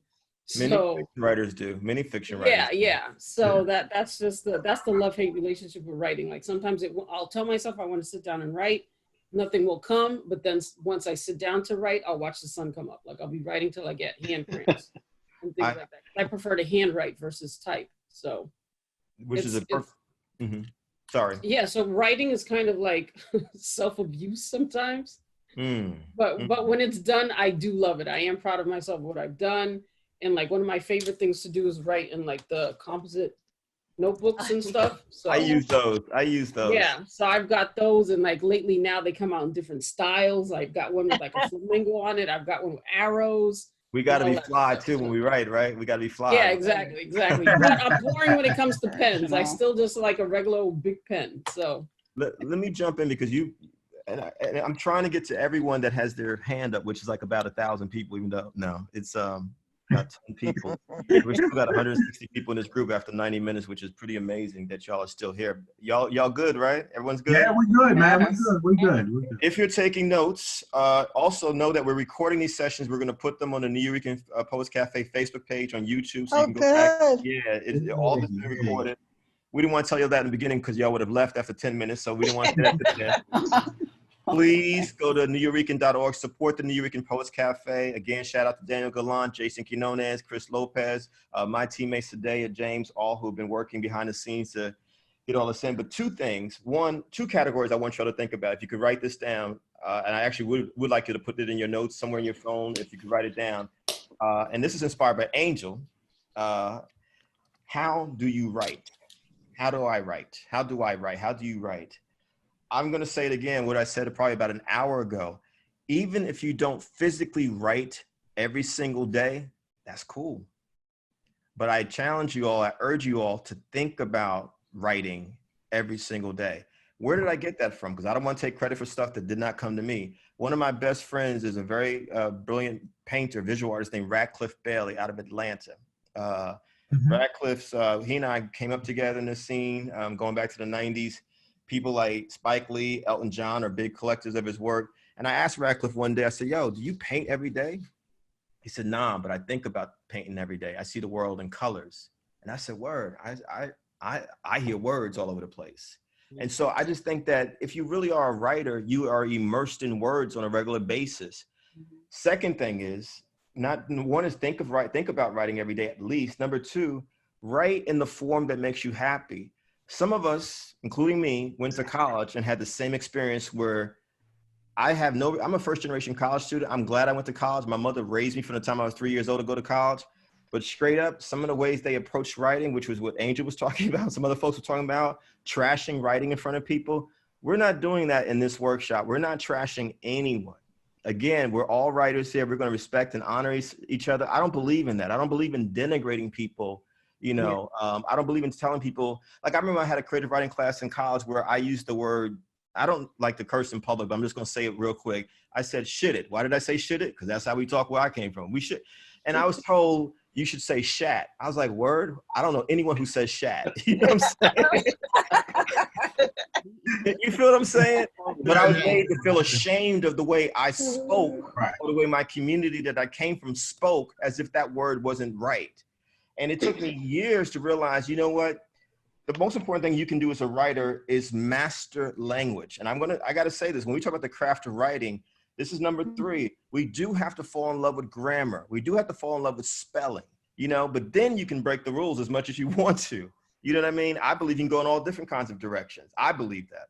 But I do think it's important to know how to spell, know how to do grammar, basic grammar, and then you can play with stuff. I mean, I use the language of my community all the time. I'm in multiple communities, you know what I'm saying? And so I believe all those languages are important. I think that there's no one way, the next point, to write. Sometimes, as I'm doing here, I have so many legal pads. I write with a pen all the time, and then it gets to the computer. I also type, but I also type into the notes section of my phone when I have ideas. It could be an idea for a poem, an essay, a blog, whatever it is, a book. I write into the notes section. Someone posted in the chat, what about auto recording? Is there something wrong with that? Guess what? Auto record your thoughts. If there's nothing around, you have these cell phones, everyone's got it at this point. There's a voice recorder in there. Yep. Just get it out of you and then go back and transcribe it. In fact, my autobiography, The Education of Kevin Powell, I had such writer's block to the point of a lot of you, it was traumatic to go relive my entire life up until that point, because I had to go through some very difficult stuff. So I actually finally recorded it I recorded it. And guess what, y'all? After I recorded it, I never listened to the recording. I even got it transcribed. I even paid for someone to transcribe it, but I simply needed to get it out of me. And then I was able to write it myself. And I never even used the transcript. I never looked at the transcription again. And then the last thing is, you know, if you're going to write poetry or blogs or screenplays, whatever the genre or genres that you choose, you got to study the best people who've ever done it. No matter who they are, no matter what their background is, you got to study them. You know, if you're going to write songs, how are you going to write songs if you don't listen to Smokey Robinson, Bob Dylan, Joni Mitchell, Bob Marley? We can go through a whole bunch of people, Nina Simone, Prince. You feel what I'm saying? You know, and so, and for those of us who may have gone on to grad school, you know, master's degrees, PhDs, I think one example I point to is Bell Hooks, who is actually Dr. Bell Hooks, but who has made it a point through her 40+ books over the last 40 years to make sure she writes in different genres so she doesn't feel constricted by academic writing. Does that make sense, y'all, for the academic folks out there? Yes. So Belle has poetry books. She has written memoirs. She's written self-help books. She's done film criticism she's done pop culture criticism. You know, and you know, all writing is important. I don't care what it is. We should never diss people for the kind of writing that they do. If they want to write about sports, they have that right. They want to write about pop culture, they have that right. We shouldn't cheapen people by what they choose to write. They want to write screenplays, they should be able to write screenplays. Is any of this making sense, y'all? Yes. Yes. The other category, real quick, because we're at 8:35, I want to get back to the questions. I see you, Larissa, and everyone else. Just write this down for now, please. And we're gonna go through the 6 weeks, 7 weeks with this. Just write down writing and my mental health, because it's come up a lot tonight. Writing and my mental health. You know, I want us to start to deconstruct what that means, writing and my mental health, because writing is painful. It can be torturous. I only can speak for myself. After 34 years and 14 books, guess what, y'all? I got several rejection letters this year alone. It hurts your feelings. It hurts your feelings. No one is above being dissed. If you go back and watch the Toni Morrison documentary, she talks about how you have to edit your work no matter what through the whole journey. And, you know, don't forget, Toni Morrison didn't start publishing novels until she was 40, until she was 40. But the next 40 years, she was gangster with it. You know what I mean? Yes. And so, Frank McCourt wrote Angelus Ashes. The great Irish-American writer wrote Angelus Ashes when he was in his 60s after years of being a school teacher in New York. And it was a bestseller and one of the best memoirs ever written. Y'all with me out there? Yep. Mental health is an important part of this conversation because we all are tortured. We've all paced and done things like that. I'm a vegan now, but I used to be the writer who smoked, drank, and God knows, you know, I was wild. I was out of control, you know, and no judgment, right? No judgment, y'all. Safe space. No judgment. Yes, Safe space. space. Judgment. No judgment. Because some of us writers, we can put back some liquor, y'all. I did it. I did it. But I realized, you know what, as I'm putting all this nakedness out there and all this pain and trauma and stuff that I've gone through out there, you know what, I also need to work on my own healing here. And I can't just let this writing just be this crutch for everything. What am I doing to make sure I take care of myself holistically? Can we say holistically, y'all? Holistically. Yes. You know what I mean? Which is where my vegan life and my yoga life and my daily workouts and prayers and meditation now comes in, because I don't want to be a tragic writer, a tragic artist my entire life who happens to write some good stuff, but damn, he sure messed up. You know what I'm saying? Right. You know, so I want us to think about that. Just put a pin in it, writing and my mental health and what that means. Let's go to the hands. Larissa, and who else is out there? Kevin, you forgot about me, Lakeisha, and I would like to share now, please. Miss Washington, I'm so sorry. I'm so sorry. I'm so sorry. That's okay. Yeah. So and I see you, Ron. Roy, you trying to raise your hand too? Okay, go ahead, Lakeisha. I'm sorry.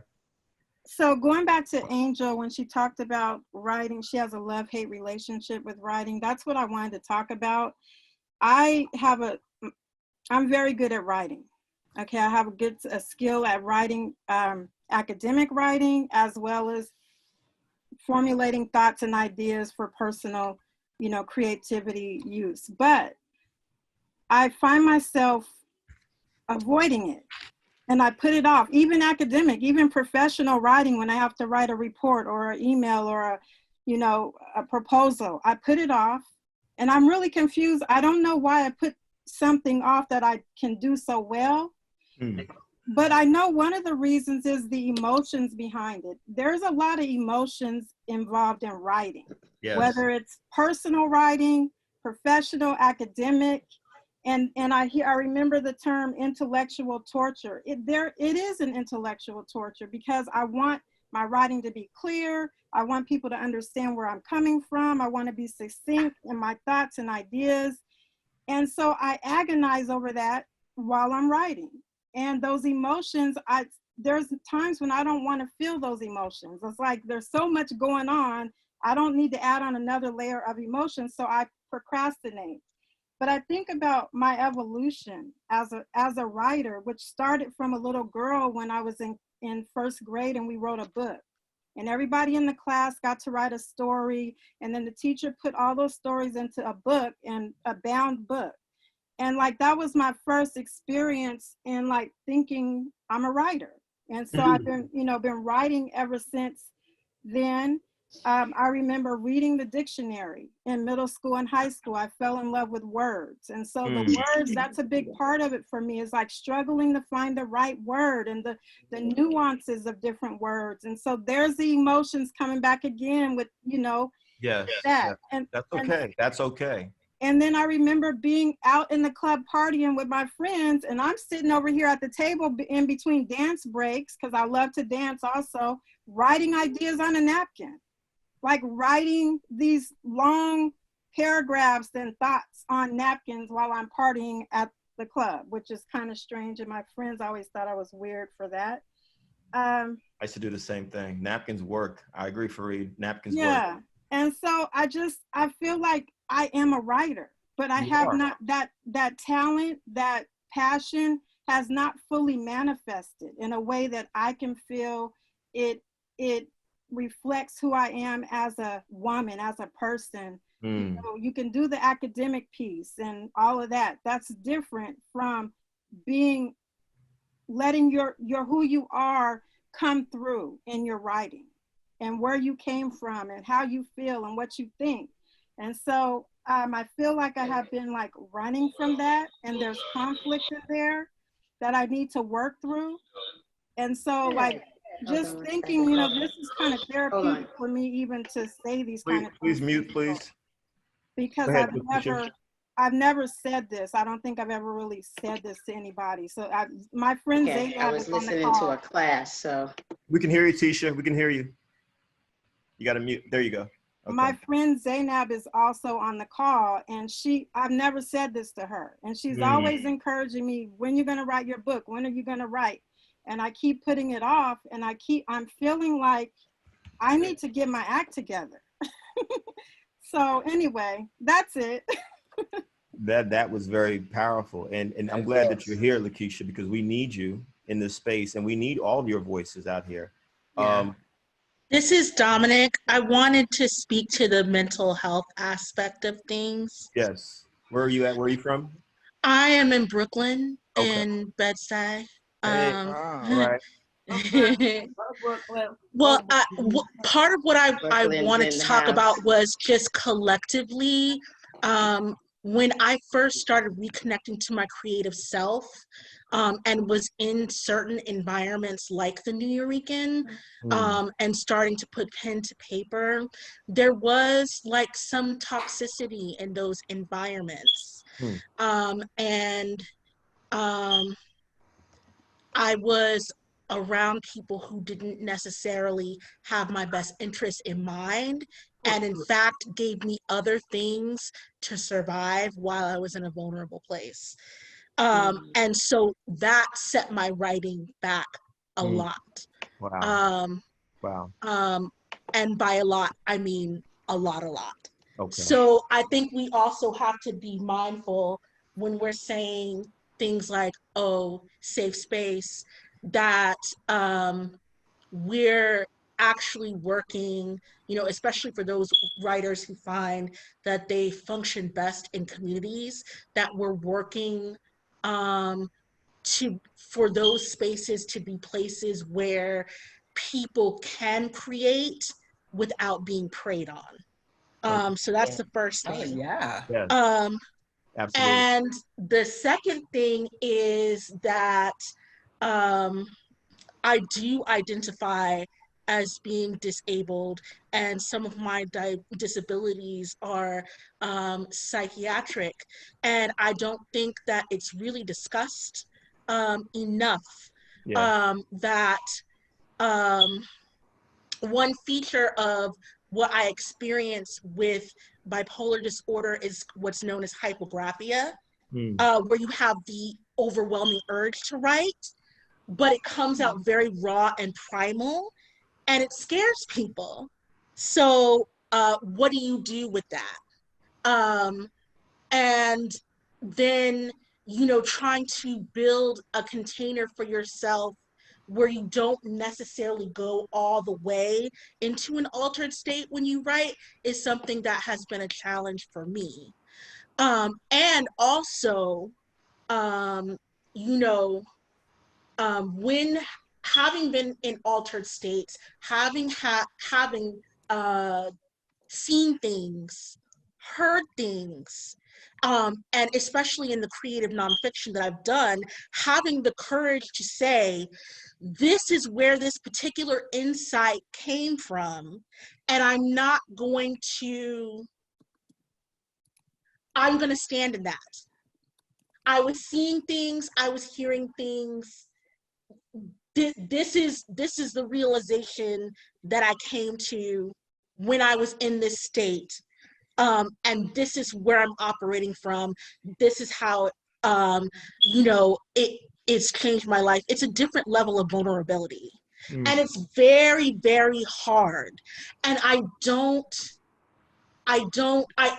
hear people say all the time that they write to improve their mental health, but I don't really necessarily hear from other people like me, who have experienced what many would say, oh, that's just nonsense, or that's just crazy, or that what came out of that has no value, and it doesn't deserve to be archived, it doesn't deserve to be written, it doesn't deserve to be talked about.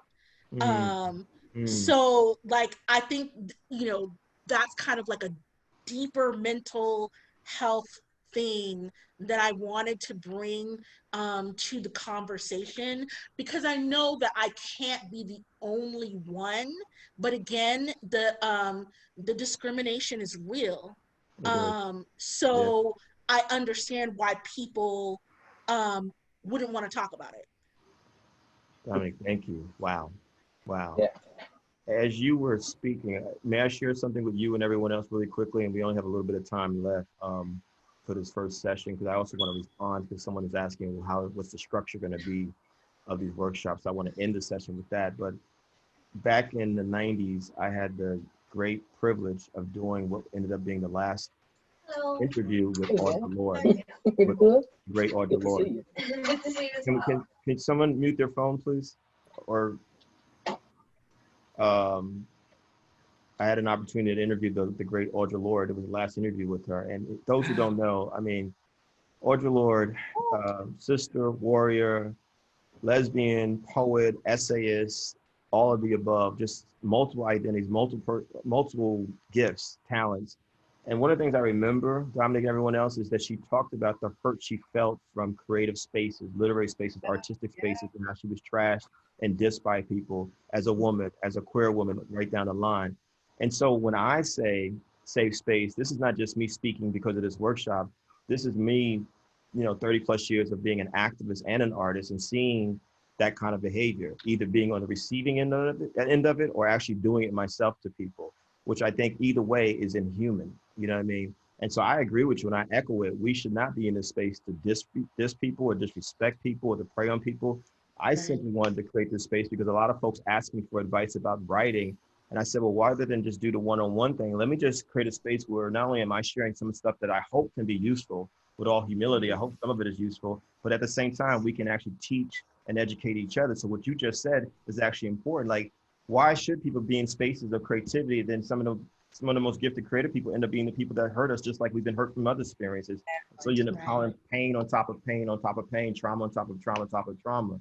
I don't want this space to be like that. So I thank you for bringing it up. And that's why I said, when I say safe space, it means that whatever you feel, you should say. And I thank you for saying that. Seriously. Thank you, Dominic. Larissa and Regina D, and we're at 8:48 right now. And you forgot about Michelle. I'm sorry, Michelle first, please. I'm so sorry, Michelle. And I was just looking at you too. I know you were. I know. I'm sorry. Go right ahead, Michelle. And thank you for speaking up. I'll be sure to speak. First of all, I'm Michelle Sims-Burton from Detroit, but I live in Metro DC. And I know Jerry Ward was on here, and I just want everyone to know 30 years ago or more when I was in graduate school, Jerry Ward was the only one who talked about mental health and the need to protect us as graduate students and the kind of trauma that we were going through. And those aren't his words, but that's pretty much what I took from the conversation. So I always cherished that Jerry was on the front line saying that in spaces where we were supposed to pretend like you're okay, you're not supposed to say that. Right. The other thing is, I can't, I'm reflecting on what everyone is saying in their narratives, and I cannot separate in my life a point when I didn't read and write. And, I even have images of me reading to my younger sister at 3 years old. And I have writing, I don't even know when I picked up a pen. I just remember my mother telling me that you should learn to do cursive writing before block writing, because cursive writing ties more into the fluidity of a child's motor skills, because it's very difficult to control a writing instrument at a young age. So, I don't remember when I didn't read and write. As a young woman, probably early 20s, I said, I'm going to be the Naas Nin. I'm going to write more journals than she wrote. And I'm probably there right now. I published for a while, and then I went to graduate school and stopped publishing, except for academic papers that no one wants to read most of the time. So I'm a reformed academic, and I left academia about 11 years ago, and I'm reclaiming my life now as a writer, as I support myself as a consultant. So I write across all genres, and I'm just really happy to be here. I'm just really feel honored and privileged to be in this space with everyone, as everyone shared these narratives, and do know those of us who were traumatized by teachers or critics in our writing, you can always heal from that. Just, That's right. Write every day and you'll be fine. That's right. And I want to apologize to all the hands that are up. There's no way we can get to everyone. Larissa, Lazada, if you can have the last word. And please, folks, just post your questions in the chat room. I'm going to give you all my email. In fact, I'm going to type that in there right now. If there's some questions in between sessions you want to ask me. Is that cool, y'all? Yeah. Cool. Right there. Larissa Lozada, where are you at? I'm trying to find you. Hey, Hey, Kevin, I'm so excited to be here. I mean, Hey. my heart is so full right now, and there's so many things that everybody's been saying that resonates with me. You know, I started writing. One of the things that Kimberly was saying was writing as a form of activism. And so like coming from an immigrant family, I learned really young that I was talented in advocating for people through my writing. Like I had to write for my mom and I had to write for my grandmother. And even growing up in the hood, I had to write, like my friends would come to me all the time and ask me to do their resumes for them. I was like everyone's resume writer, food stamp letter writer, housing writer. And, you know, it really led me into my career, like working with youth and working in nonprofit and writing grants and all of those things. And then something happened where I stopped writing for fun and was only writing for work. It was right around the same time that I stopped listening to music as well. Like when I got knee deep in adulting. And so like, I'm really excited here to be here because I want to get some of that zhuzh back. And it wasn't until someone said earlier here today about being vulnerable that I realized that the reason why I haven't been writing creatively is for a fear to be vulnerable. Wow. You know, a fear of being vulnerable. And it's ironic to me because I use writing in so many powerful ways every day from 9 to 5 for other people. But to like really have to dig deep and do it for myself as a labor of love at times feels torturous. And so I understand today, listening to everyone and the things that are resonating with me today really is about learning about myself. And even though I picked up, like I have tons of notes, but the thing that I'm gonna take away most tonight is just like the lesson that I've been able to learn about myself and what is a barrier or keeps me from pushing towards my growing edge, and that's fear. So over the next 7 weeks, I am going to use this opportunity as like a labor of love and a labor of self-acceptance. And so I'm really looking forward to that. And so that has been the biggest takeaway for me today here. And I just appreciate everybody's voice. And I appreciate everyone sharing. And so that's what I wanted to offer today. Wow. Yeah. And I see you, Stephanie Hilborn. I see you, Craig Chapman out there. I see Dodie, Jacoby. I see a lot of beautiful people out there. All of you are beautiful. Can y'all just give yourselves a round of applause? We got about 6 minutes and just... Brother Richard, where you at out there? Because Richard asked a very important question, the format, which is really powerful because we've been talking about self and writing. I'm just trying to pull this flyer up, which I should have had right in front of me. Forgive me for a second. So next week's session, week 2, is writing about yourself, writing about what you know, and in parentheses, blogs, essays, articles, poetry, plays, screenplays, or books. I'm going to ask all of you to do a couple of things. Bring a short piece. Don't bring a novel. Don't bring a full script. Bring something personal that you've written. That's, even if it's something that's fictionalized, because as we said earlier, a lot of writers who write fiction write from their own experience. Bring something short that we can, a few of you can share. Is that cool? Number one.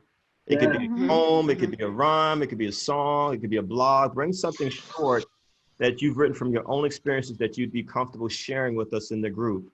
Because we're going to really, to Rich's question and point, Brother Rich's point, I want to start diving into the writing process. You know, I'm not here to, I can't read everyone's work individually outside of the 7 days, but inside this room, I want us to kind of be willing to share with each other. And to Dominic's point, you know, we're not going to like everything. You're not going to love everything. Some things you may like, nah, that's whack or whatever.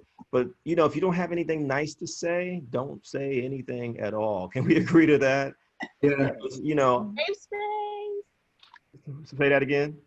Safe space. Safe space. But, you know, and just also think about how you would want people to, you know, how you want to be treated. I mean, who cares? I got 14 books. A lot of stuff that I write still sucks. I'll admit that. And I'm very sensitive about it. You know what I mean?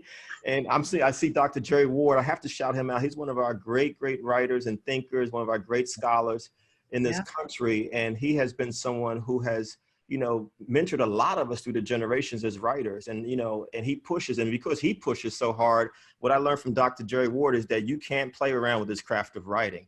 So I am going to push folks. I am going to ask questions, you know, as you share your stuff, and we all should ask some questions. And so, but I want us to come with love. Can we agree to love as a guiding foundation for these workshops? Yes. And because we've raised mental health so much tonight, that says a lot to me. And I think part of it is COVID, is Donald Trump, is all the madness that we've been going through this year. You know what I'm saying? And so I really do want this space to be a spiritual space and a healing space for us. And I do want people who have not been published, who are afraid to publish, who have stifled their voices, to come out of these 7 weeks and know that your voice, every single one of you in here, your voice matters. We're all equals here. We need to hear your voice. I don't care if it's film, theater, poetry, something else. Your voices matter. Y'all with me there? Yeah, we do. Yes. Yeah. Yes, So, absolutely. you know, because we need a chorus. We know that there's hate. That's a big chorus in this country. So why can't we have a chorus that's the opposite of that, which is love and art and creativity, which is the same kind of beautiful energy that we have here tonight. I'm seeing all these messages in chat room. Why can't this be the norm? Why can't it be the norm, the new norm? You know, where it's actually we're supporting each other. Are y'all with that? Yeah, Yes, definitely. Cool. Do y'all have anyone have any final questions, comments for me? Not everybody, not all 140 of y'all. I do, and it's really, really positive. It's super Where you positive. at? Where you at? Who is speaking? It's Where Brittany. you at? Hi, it's Brittany. Hey, Brittany. Hey. Again. So, fun fact, story time, kids, right? Okay. So, Kevin came to speak at Emory when I was a senior, and I still remember that. And so I just want to say this is a That's making me really old right now. This is a super full circle moment, and I'm so happy to have communed with all of you virtually this evening. Is anyone else like me? When Zoom started, you were like, I can't deal. Now I'm like, Zoom is like my best friend. This is crazy. I'm like, what do you mean we're not gonna have a Zoom call? We gotta talk on the phone. Let's have a Zoom call. No, yo, this is why I was getting in trouble in school. I was always having like, she can't stop talking. This is me. Zoom thing, social media thing. Can we go back to the real world? Real world, what's that? I have never heard of Anytime soon. No time soon. But again, I wanna thank y'all for participating. We had 180 people in here. We still have 140 after 2 hours, which is a testament to y'all. I hope that means that we were inspired by each other. Y'all cool out there? Yeah. I see my Phi Alpha brothers out there. Salute to my fraternity brothers and everyone out there. And we represented the whole country, y'all, which is beautiful. Yes. I'm asking y'all, please spread the word and encourage other people to join the workshops, no matter what their backgrounds, their identities. I love the fact that people were comfortable enough to say, I have a disability, I'm this identity, I'm that identity, because again, this is what it's about, bringing people together. We'll be back here next Tuesday at 7 o'clock New York time. And, you know, bring some work. Some of you, please bring something short, like really short, you know, that you feel like some of your best writing, whether it's been published or not, and let's share it with each other. Did you want to say something? Do we do the same link? I'm sorry. Do we come to the same link? We'll send it Yeah, out. same link. It'll be the same. Chris Lopez, is it the same link? Can you jump in for a second? Chris Lopez from the Nuyorican. Is it the same link every week? The same link. Okay. Okay. Thank you. How short, Kev? How short the writing? Hey, Samson. A defined size, a defined short, yes. If you read it, it's between 3 and 4 minutes. How about that? That's long. That's long. It gotta be shorter than that. Okay, how about between 1 and 2 and 3 minutes? 2 minutes. 2 minute warning. 2 minutes. 2 minutes. 2 minutes. 2 minutes. 2 minutes. Did I miss the email address? Nuyorican, please. I put in chat already. Drop a donation link, something. Yes. Hey, Chris, can we make sure going forward we do a donation link for the Nuyorican Poets Cafe? Yeah, please. You know, so we can support the Nuyorican. And again, my email is kevin@kevinpowell.net. And I'm on Instagram and Facebook as Kevin Powell in Brooklyn. Kevin Powell in Brooklyn. Shout out to all the Brooklyn people, because there's a lot of y'all out here. What's up? Hey. You know what I'm saying? Thank y'all. It's 9 o'clock. I appreciate y'all. And email me if you have any suggestions for the workshops, some things that you think we should definitely cover and stick with. Email me during the week. All right. I'm really glad that I'm doing this. Everyone. Thank you. Everybody, Kevin. Okay, I'll see y'all next Like everyone. Stay close. Invite somebody. Invite somebody. And share the flyer. We'll be spreading the word. Thank you, Wanda. Right. Think about each other. Can we all say, hold on, can we all say happy birthday, Lexington? That's Arle's son over there. Happy birthday, Lexington.